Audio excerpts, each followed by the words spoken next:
there it is. So I've got sample loaded up, nice jazz break.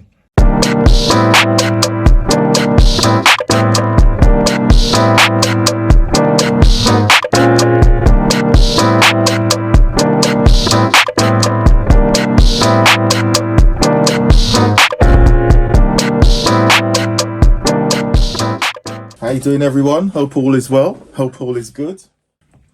This one, think of the last video and I said, there's an item that I was after. Vintage, as usual, you know, legacy equipment and stuff like that. That's what I wouldn't say that's what I specialize in, but that's what I like.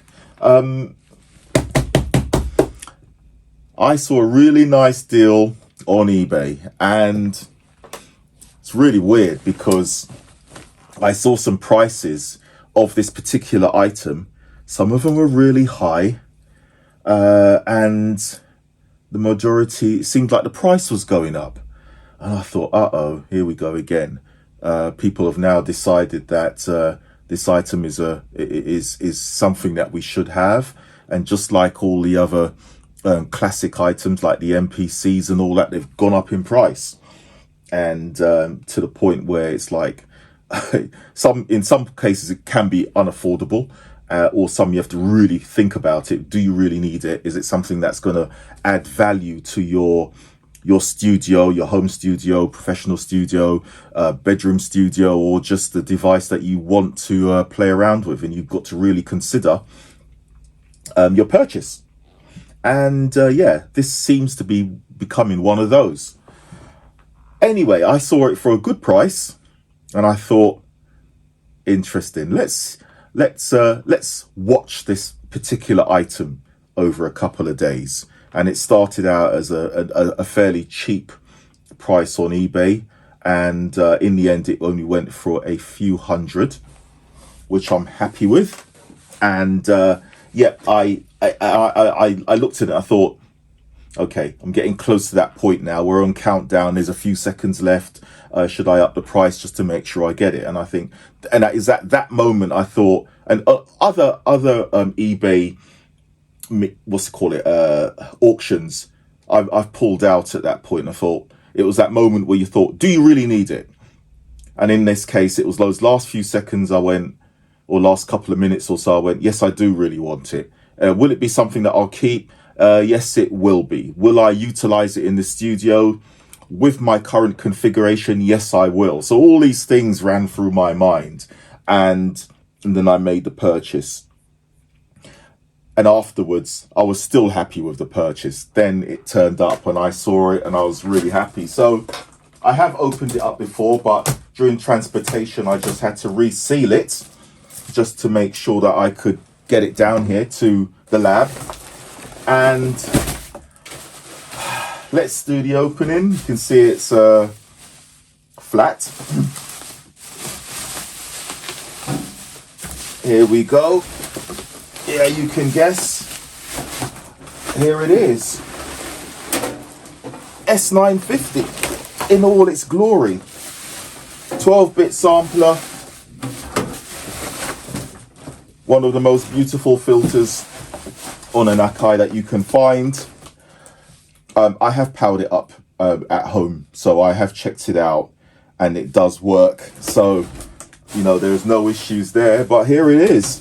S950. So this will go alongside all the other equipment that I can create.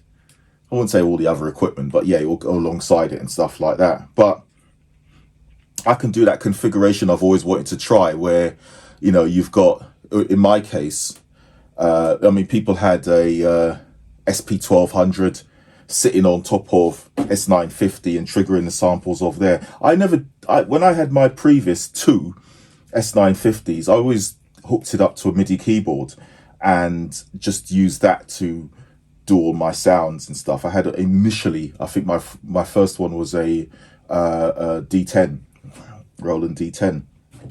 And it was like, I went out this is obviously many years ago, and I bought 3 items. And this was, I paid for it over a year. It was a AKAI ST1040. Yeah, there was a 512 and a 1040. So yeah, 1 meg of RAM.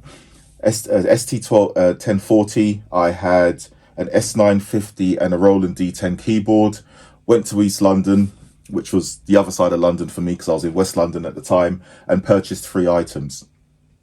And came back, put it all in my little car, drove all the way back home, hooked it up, and I spent many a night going to bed till 3 o'clock in the morning, or till daytime, going there and tweaking and doing all. And that setup was probably one of my favorite setups. Obviously because it's your first, but having an ST1040 had rock solid MIDI, absolutely brilliant Atari, and the S950 with all the sample sounds and stuff like that, and the Roland D10 keyboard. I made many a hip hop beat, dance beats. I was very much into Mantronics at the time.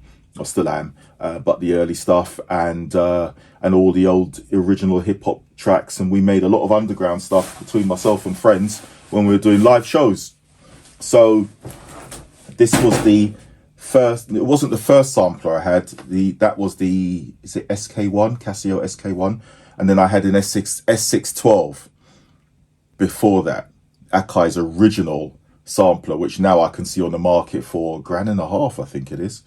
I can't believe that, because when you sample, you've got to move the levers left and right to get the sample, and you can only do one sample, then you sample it. So, and that's, I think it's an 8-bit sampler, but yeah, I mean, I can understand getting that crunchy sound. So yeah, that's a real collector's item. But so is this S950. To me, this was the best all-round one. The S1000 and the 1100 came out after it, obviously, and they were 16-bit samplers. And they were great. They were very clean, very nice. I've got those discs, and that's fine. So here it is. It is the S950. What I'm going to do, get the box out of the way. I'm going to hook it up. It's going to go in my rack, so I have got a home for it. Weirdly enough, let's see if I can. I don't know if it'll show, but this space has always been here. I hope you can see that. And I think it's about the right size. So very odd that that space has always been there. Maybe it was always destined to go in there, but that's a bit low down. I might move it further up. So I'll probably put my Tascam DA30 DAT machine down and put this higher up, so it's sort of in arm's reach and I can see it better as well. The display on here is fine, so I'm going to power it up and show you a little bit more about it. Okay, that's it for the minute. Okay, cheers guys. I've got it. Here it is. How you doing? Hope all is well. Another day, but the same focus on the sampler. So the S950, as you know, got it the other day and started setting it up. Had to disappear and come back another day to finish off this this quick installation, configuration and stuff like that with my S950. So got it out of the box, had it on the desk, as you know, and now I've got it in the rack. A few finger injuries tweaking this stuff, but getting it in. So if I shift things around a little bit, you can see the S950 in place. So it's in place.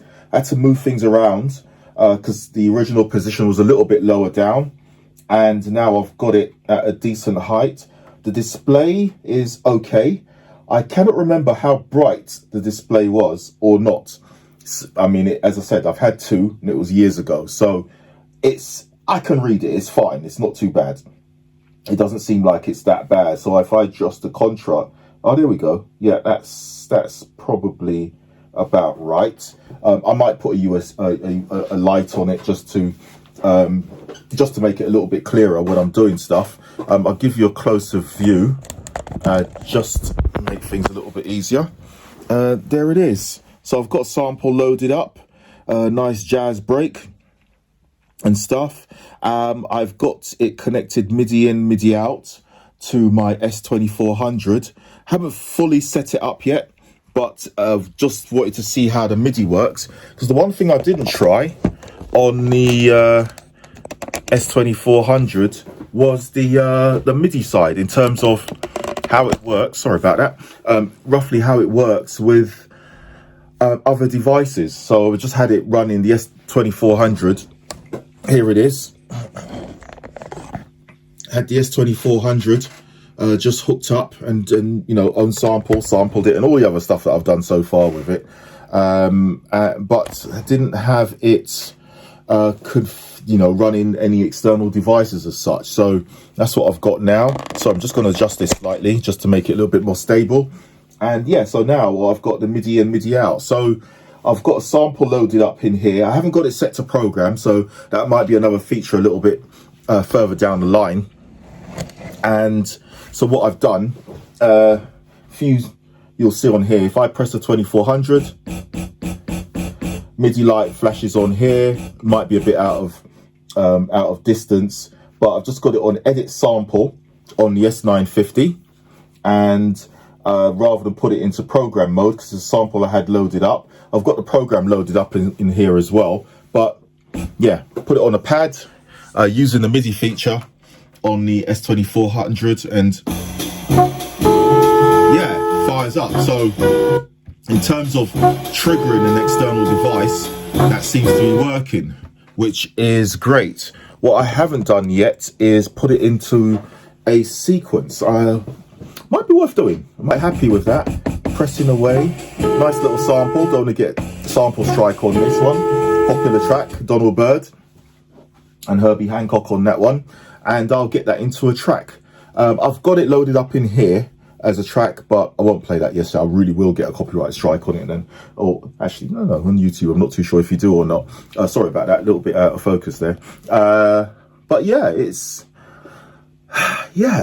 good. It's good.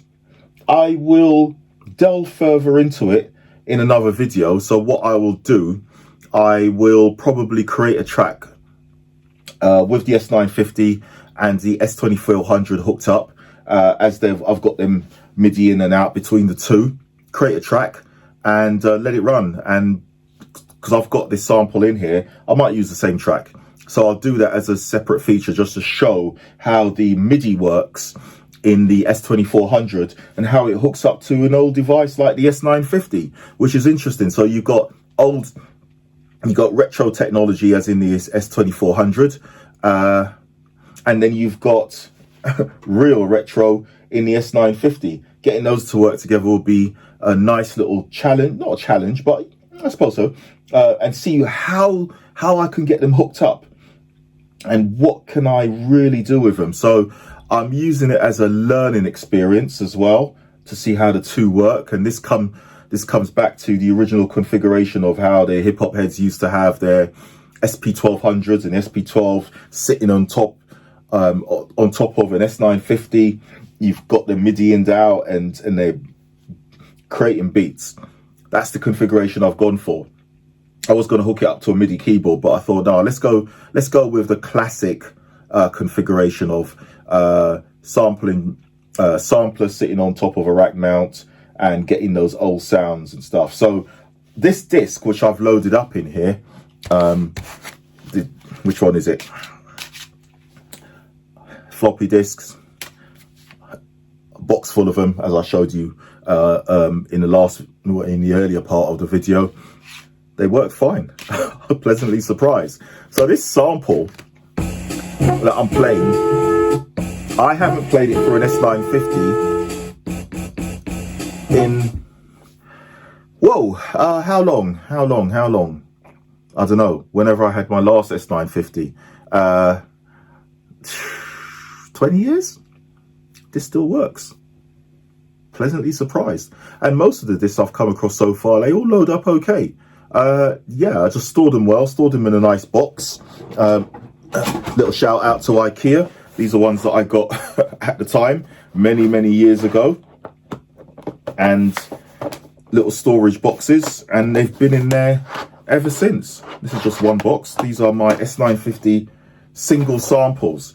So when it comes to samples, I put my 10,000 hours into the S950 back in the day, sampling and stuff like that. So I've got a ton of stuff in terms of material to sample. So that's really good. So I can get going and get things going. It's not like I need to sample from scratch as such, because all the ideas and tracks that I would have probably gone to sample as old classic tracks are all on disc. stuff that I've created many years ago. So it's really good. And then, yeah, so I'm going to be utilizing those and the S2400, putting them together, and yeah, it's going to be good fun. I'm looking at it. So watch out for some videos of the S950 and the S2400 combination. The other combination, what's going to happen is when I get back, two things are coming back. My AKAI MPC-X, which I've been told by AKAI is now working. They've uploaded it and they said they didn't find anything wrong with it. Okay, I know what I had, but in terms of what they've done, they've updated the firmware and everything else to all the latest versions. They've probably done some housekeeping jobs on it and stuff, so that's working okay. But it's the MPC 3000. Once that comes back, I will be able to hook that up with this. That's going to be an interesting combination as well. So imagine those two working together, 12-bit technology and 16-bit technology for tracks. So that's the one to look out for. But in the meantime, the S2400 and the S950, being two 12-bit samplers, are going, well, the S2400 can do a lot more than that. So that's the flexibility of the, I call it my future classic, being able to work those two together. So you're going to have that AKAI sound ingrained with the the old EMU sound, and the two will work together nicely. So look out for it. Anyway, have fun. That's all I wanted to show you. The fact that this is now hooked up, ready to go, and I will be doing a series of videos on the two. Really about, because I don't know, maybe I haven't searched hard enough, but I haven't seen a lot of videos on the S950. And drum machines, fine, yeah, as well, drum samplers and stuff like that, fine. But let's have a look at, let's get some done on the S950, working with old and new equipment. All right, guys, have fun. See you later. Enjoy. Have fun and play. See you later.